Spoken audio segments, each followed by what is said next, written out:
kind of offerings that I always put in every day. This one is called chana, that will bring you bless on you can pray for. And this one also canang tangke, also have the same, but this one is for like something like that, like in for pelangkiran or like middle temple. And this one is called segahan. It's made from rice that we color, and we put like salt, ginger, and also onion. And then it's for get rid from the bad vibes. Yeah. So it's protect you guys. It's for bless you and also for protect you here, because we love you.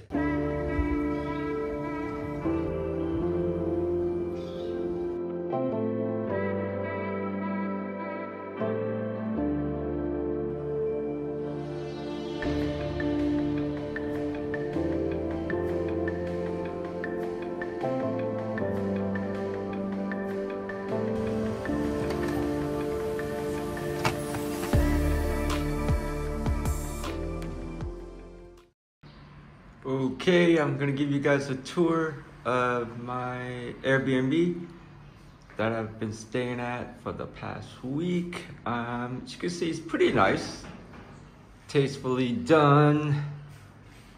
It's got a desk here that I've been editing videos and so forth. It's got a nice balcony, and as we go outside, it's pretty nice. It's got a common kitchen and pool and so forth, and my laptop where I've been working. So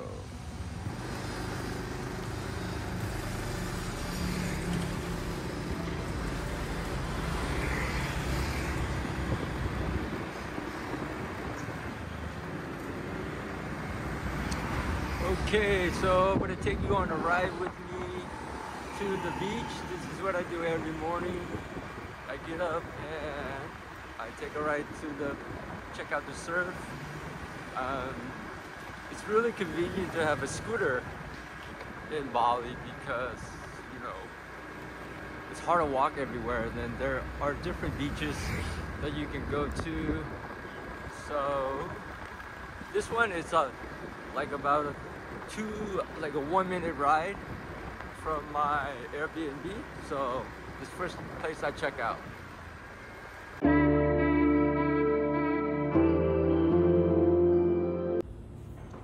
Hey everyone, this is my first video for YouTube, and I'm just gonna give everybody at home an update of what I'm up to. I've been in Bali since June 23rd. And I've been here 4 days, and I wasn't sure what kind of video I was gonna make. I thought maybe I was gonna do like a travel videos with, you know, drone shots and, you know, all the touristy stuff, you know, with scenes. But I mean, you've seen much better videos about traveling than what I could give. And then I thought maybe I was gonna do like a food vlog, but I found out that I'm very self-conscious in public filming myself. So my dream of becoming like a food vloggers with hundreds of thousands of subscribers is dead. So it's dead before it started. So I'm probably not gonna do that type of a video. But I'm like a traveler, and I like to experience, you know, the life of the people, you know, what their daily life is and how they go about their day. I think, you know, I find that to be fascinating for me personally. So, and then this is just my observations the last 4 days. The thing that stands out to me is the Balinese are very spiritual. You know, they believe in Hindu, but it's like a Balinese Hindu, so it might be a little bit different than the Indian Hindus. You know, they believe in a god, the human, and the demons. And, you know, outside of every home and businesses, you know, you see a lot of offerings to protect their home And for this hotel is to protect their home, their guests from demons, from bad luck. And so in that respect, they're extremely spiritual. But I think what fascinates me and what I've been thinking the last 4 days is the dualism of spiritualism versus mass tourism. And the area I'm staying at is in Canggu.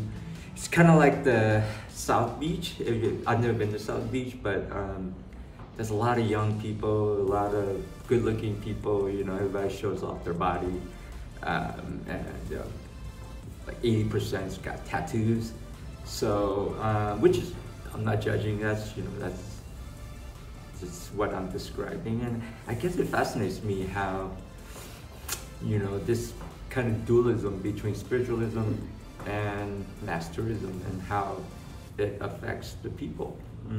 And I guess, Bali has tourists for a long time, and they seem very, unaffected, at least to me.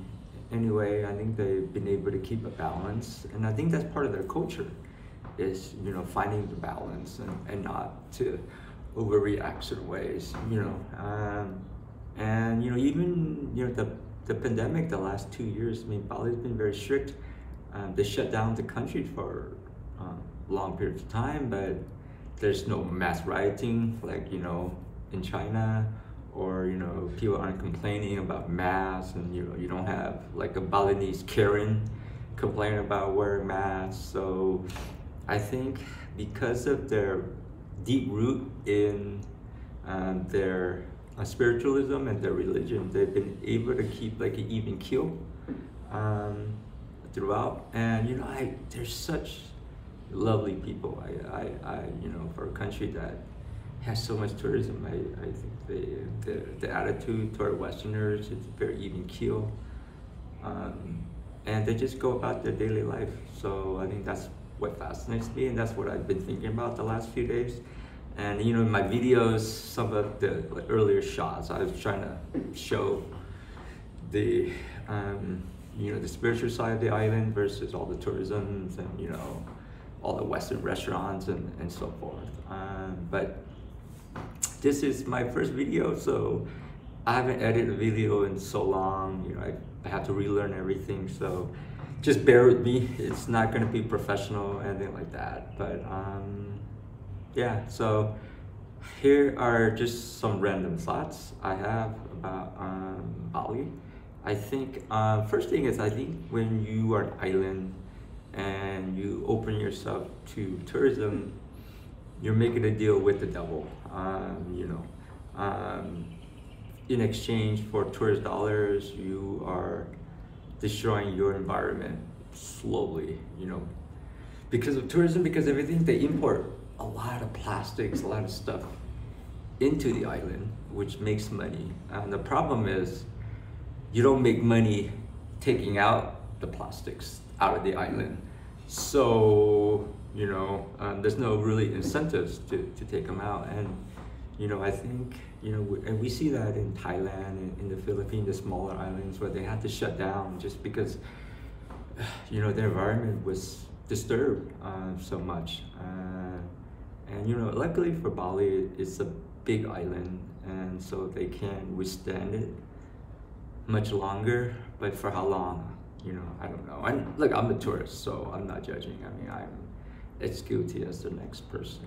And then the other thought is, I'm retired. I've been retired since June 1st. I don't feel retired. I don't know what retirement is supposed to feel like. But I think there are a lot of things I want to do, and hopefully, I'll take you guys on the ride with me. I'll be here 4 more days. I'm going to go to Thailand to meet my friend, his family, then Laos, Cambodia, back to Bali, Malaysia, back to Bali, and then back home. So it's only been 4 days, but I'm so tired because I've been surfing every day, twice a day. So it's a good thing I'm going to go to Thailand. I'll give my body a break. But there are things I want to do, and I don't feel retired. I still have goals, and I think I don't not the kind of person that can sit on the beach and, you know, just live the good life. You know, I guess I'm not wired that way. The things I want to do, the things I want to accomplish, you know, I'm 50 and I have a lot more time still, I think. So one of the things I want to do is, you know, I want to impact the world in a net positive way. And, you know, I can give an exam and so forth, but that's such a, you know, I'm not changing people's lives. So the one thing I want to do is I want to teach English. You know, in Asia, English is such a commodity, and it's very expensive. You have to be wealthy or the middle class. I mean, they have it in public school, but not that long, and most wealthy people, and I have friends who are English teachers, and they make most of their money as a tutor, you know. But again, it's very expensive, and you know, most people can't do that, and your English schools are expensive too.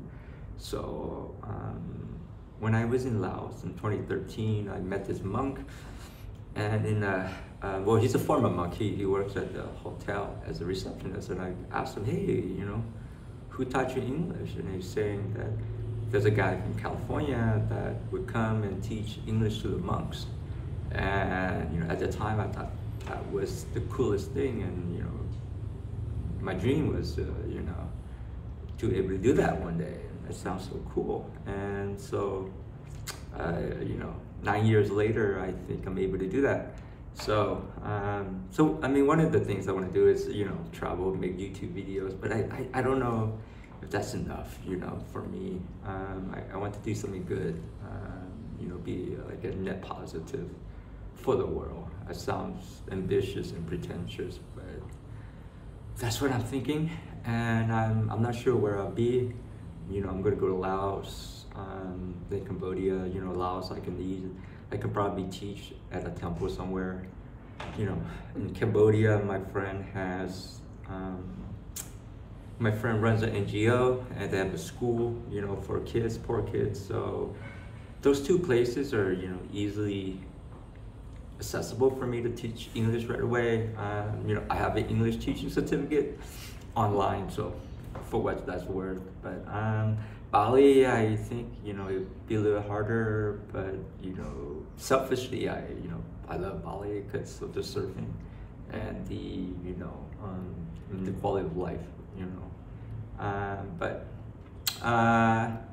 So yeah, so that's my future, and, you know, like I said, it's my first YouTube video, so, you know, I'm sorry, I'm not comfortable speaking in the camera. So you know, those guys on YouTube, they make it look so easy, but it's actually not. It's a lot of work. So, yeah, so you can follow me, you know, my adventure. So Thailand, and then I might do a week in a Muay Thai camp. So that might be interesting, you know, see me train and get beat up by Thai kids. If you subscribe, then you could see that, and I hope I'll be able to do that. It's a lot of work to post videos and edit videos, and so I don't know how often I'll post it, but I try to post as much as I can. It's been fun, you know. When I travel, I always, you know, I think about, you know, like Anthony Bourdain, you know, he influenced like the way I travel, the way I see the world. And so, you know, just kind of try to understand the culture and the people, and, you know, see what makes them tick. You know, I try to look for my personal point of view. You know, I'm a humanist, so, you know, for me, you know, the human experience, the human struggle, you know, I find it, you know, kind of beautiful. And so I think that's the type of video I'll probably do more of. Hopefully my camera skill gets better, because it's not very good right now, and then hopefully my editing skills get better. So but okay, I'll talk to you guys later, and I'll see you in the next video. Bye.